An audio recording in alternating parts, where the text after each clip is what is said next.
of Earth Day for the week, I wanted to share some books that I've read over the years with themes surrounding nature and gardens and flowers and just the healing that can come with being in nature.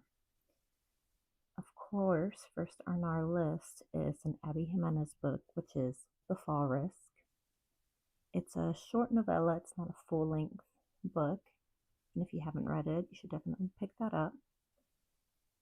It involves Charlotte and Seth is an arborist, and it's set during Valentine's Day, and he breaks up with his girlfriend on Valentine's Day, and Charlotte lives across his apartment, and Charlotte is suffering through a situation in which she has a stalker, and she's just afraid to leave her apartment, so she's always there, and she always sees Seth across the way, and she's intrigued by him, and then ultimately they conversate with each other and find that they have many things in common. Let's see. The summary goes like this. It's Valentine's Day weekend, and Charlotte and Seth are not looking for romance. Armed with emotional support bear spray, Charlotte is in self-imposed isolation and on guard from men. Having a stalker can do that to a person's nerves. Just across the hall and giving off woodsy vibes is Seth, a recently divorced arborist. Okay, so he was married, not just in a girlfriend-boyfriend relationship. As in Today Recently, Heights, he's fine with trust, not so much. But when disaster traps them one flight up and no way down, an outrageously precarious predicament forces a tree-loving guy and a rattled girl next door to embrace their captivity. Soon their defenses are breaking away, considering how close they both are to the edge. Charlotte and Seth could be in danger of falling in love. So if you haven't read it, definitely pick it up. It's funny, it's got romance, and it has an arborist, and it talks a lot about trees that you wouldn't normally get in another novel.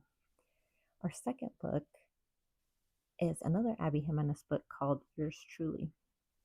And in Yours Truly, the main male character, Dr. Jacob Maddox, has a whole plant room, and he's just fixated on plants. It helps him de-stress, taking care of them and watching them grow, and just getting his hands dirty in the soil is very therapeutic and de-stressing for him. Let's see, the summary goes, Dr. Brianna Ortiz's life is seriously flatlining. Her divorce is just about finalized. Her brother is running out of time to find a kidney donor. And that promotion she wants, oh, that's probably going to the new man doctor who's already registering 87 on Brianna's pain in the butt scale. But just when all systems are set to hate, Dr. Jacob Maddox completely flips the game by sending Brianna a letter. So they end up writing letters to each other. They start developing a friendship, and Brianna can really identify with Dr. Maddox because she has a brother who's also very anxious and stressed, and Dr. Maddox has a lot of the same obstacles that her brother has. So it's a really sweet story about Brianna and Jacob, and it talks a lot about anxiety, and it talks about how gardening and plants can be a good de-stressor. Our third book is The Someday Garden by Ashley Poston. I personally have not read this book, but I've been wanting to read it, and it's on my TBR, and I may pick it up this weekend if the sun finally decides to come out. The cover of the book is just lovely. It's kind of like a mini garden, has a key and a keyhole. It's kind of giving secret garden vibes. And this is a summary of the book. It says, the new head gardener at the enchanting Lilymore house stumbles upon a secret garden. The mysterious man trapped inside in the next magical novel from Ashley Poston. If you like the 7-Year Slip, you will definitely like The Someday Garden. When Sophie Dreer plans her escape to coastal Maine for the summer for a temporary job, revitalizing the storied grounds at Lilymore House, she doesn't expect to fall in love, but she does. With the beguiling land, the fragrant flowers, and the towering hedge maze, the quirky staff, and the enigmatic woman who owns the place. And then the door appears, never in the same place twice. It leads her to a secret and unfinished garden with a frustrated thundercloud of a man trapped inside. This mysterious garden is not only the sign that the future of Lilymore is unstable, the foliage resists Sophie's careful nurturing, vines threaten to strangle the hedges, and the manor's owner has wild ideas about who will take over when she retires, including her inconveniently attractive nephew, who is also there just for the summer. Despite herself, Sophie has come to care for the residents of Lilymore just as much as she cares for its grounds, with the help of one man on the outside of the secret garden and one man on the inside. She might be the only person who could figure out exactly what Lilymore needs to bloom once more. So it seems like it's definitely going to have some magical themes, just like Ashley Paulson's other novels, which is great. Oh, it seems like this one's not yet published, so we can't read this yet. It'll come out June 16, so it'll be something to look forward to. But until then, we can read some of her other books, like The 7-Year Slip. And then fourth book on the list is Where the Crawdads Sing by Delia Owens. If you haven't read this book already, you should definitely read it. It's got beautiful imagery about marshlands and just the life that thrives in a marsh. Our main character is Kaya, who they call Marsh Girl. And Kaya is what you would call the essence of a free spirit. She's always been really close to her mother, and they've had a bit of a turmoil with the father, with domestic violence. And then her mother kind of hits the breaking point and leaves her brother and herself on the marsh alone with the father. And Where the Crawdads Sing follows the story of Kaya and what she has to do to survive on her own in the marsh. It's beautifully written. The imagery in this book is just wonderful, and it would be a perfect book to read this week. Let's see. Let me give you a quick summary here.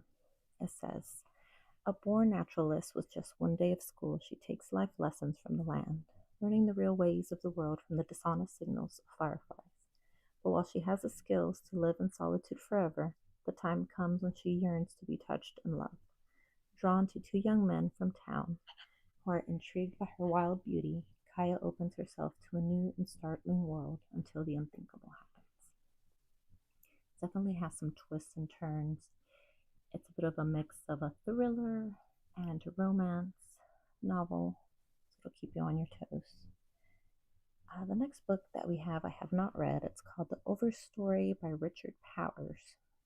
And the cover of this book is just beautiful. It's dense forests, tones of green and tones of brown, and we can see some blue. That's the sky. And it just seems like a really captivating story about resilience.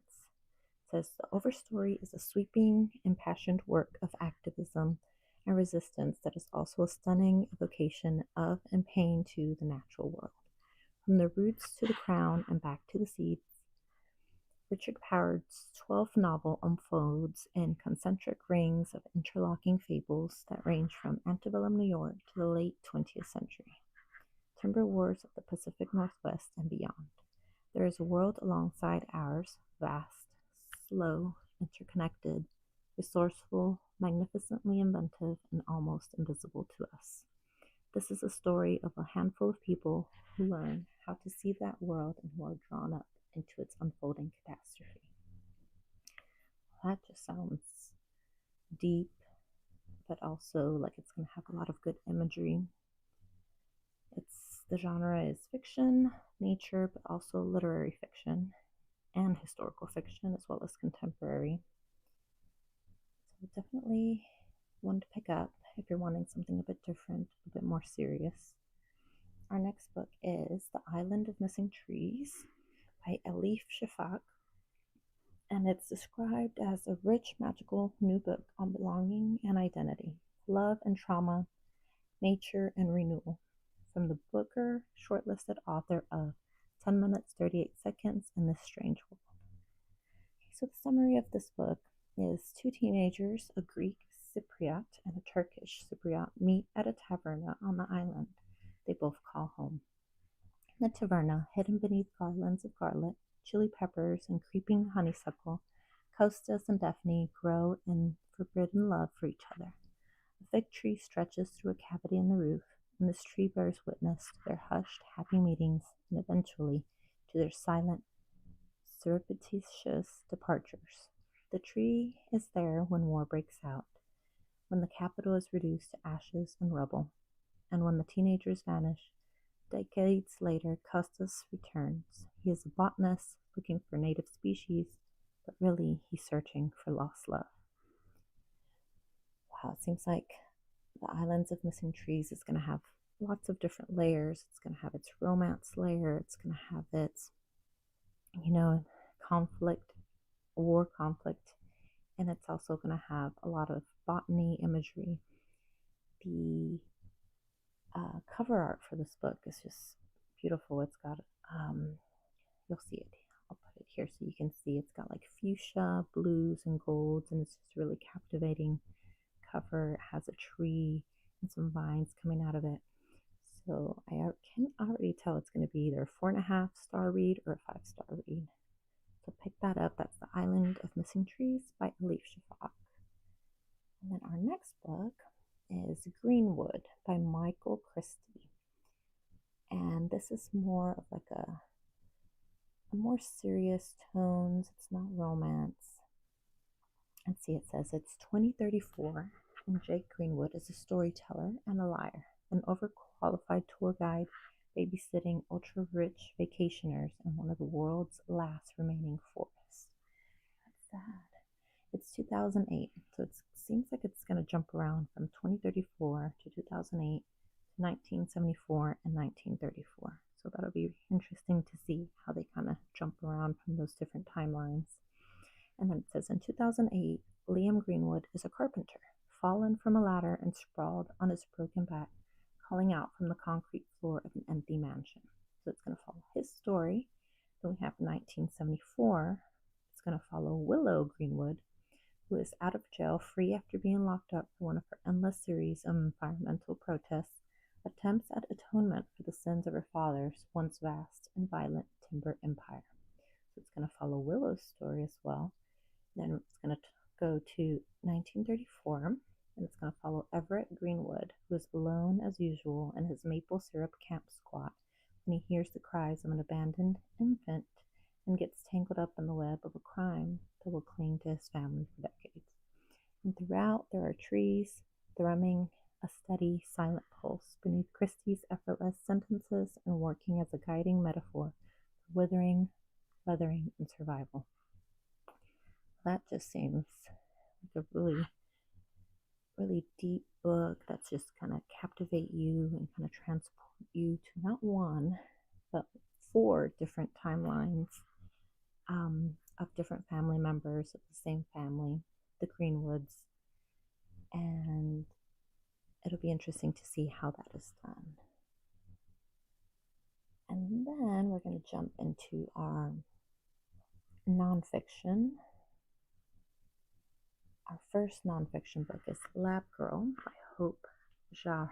I think I'm saying that right. And then Lab Girl is a book about, it's set in the mountains, it's about work, it's about love, it's about Yahaira's stories in Minnesota with their mother and father, and they work in a laboratory. So it seems like it's going to be pretty heavy on the science and the biology of it. And then it's going to follow her relationship with another scientist named Bill, and it's going to follow their story. And it's going to span between Midwest and the United States to the Atlantic and the North Pole and Hawaii. So we're going to have a lot of different settings, which is always nice so that you don't just get one type of imagery. So if you're looking for a nonfiction book that's going to talk about nature and it's going to talk about science and trees, definitely look for Lab Girl by Hope Yahaira. Then our second nonfiction book is The Hidden Life of Trees, and this one is by Peter Wohlenben and Tim Flannery. And it says what they feel, how they communicate, discoveries from a secret world. So it looks like it's going to be, research heavy on trees and how they're interconnected, how they communicate, how they can survive different types of different type of weather, and it's going to talk about in detail what it takes for forests to be healthy. So if you're looking for more information on that, this would be a good book for you. The Hidden Life of Trees by Peter Wollenben. And then our third nonfiction book is Underland, which is a deep time journey by Robert Macfarlane. And in this one, it says it delivers an epic exploration of the Earth's underworlds as they exist in myth, literature, memory, and the land itself. Traveling through the dizzying expanse of geologic time from prehistoric art in Norwegian sea caves to the blue depths of the Greenland ice cap to a deep sunk hiding place, where nuclear waste will be stored for 100,000 years to come. Underland takes us on an extraordinary journey into our relationship with darkness, burial, and what lies beneath the surface of both place and mind. So this one looks like it is going to be also about science, but it's going to have some metaphors. It's going to kind of make you think a bit more. It has more layers, which you don't normally see in a nonfiction book. So that'll be a unique novel to read. That's The Underland by Robert Macfarlane.